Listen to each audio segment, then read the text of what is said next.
బా నీకుంది నాకుంది ఈయనకి లేదేంటి? సరే ఆ పక్కన హాట్ స్టిక్కర్ ఉందమ్మా, అది తీసుకెళ్లి దీపిక మీద అంటించాను. ఎందుకు సార్? పెళ్లి అయిపోయింది సార్, మేడం కి పెళ్లి అయిపోయింది, మనం హార్ట్ లో పెట్టకూడదు. ప్రభాస్ గారు నేను మాట్లాడు. నీ లైఫ్ లో మోస్ట్ రొమాంటిక్ సీన్ ఏంటి? అదేదో టాబ్లెట్ వేసుకున్నాను సార్, మర్చిపోతాను ఈ మధ్య. ఇప్పుడు ఎందుకేమో దీపిక అన్నావు, ఎందుకు డార్లింగ్ అని అడిగా. రన్నింగ్ సినిమా కదా అన్నావు. ఇప్పుడు వీళ్ళ సినిమా అయిపోయింది కాబట్టి కట్టా. అంతే. ఈరోజు కొంచెం ఎక్కువ మాడినా.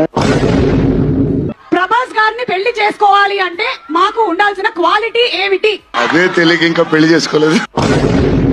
సర్వానంద్ వచ్చాడు సార్. సో పెళ్లి ఎప్పుడన్నా ప్రభాస్ తర్వాత అన్నాడు. నేను సల్మాన్ ఖాన్ తర్వాత అనగలేము. మీ ఫోన్ ఎక్స్చేంజ్ చేయాలి వీళ్ళిద్దరితో అనుకుంటే ఎవరితో ఎక్స్చేంజ్ చేస్తాం? ఎందుకు చేస్తాం సార్ పర్సనల్ ఫోన్?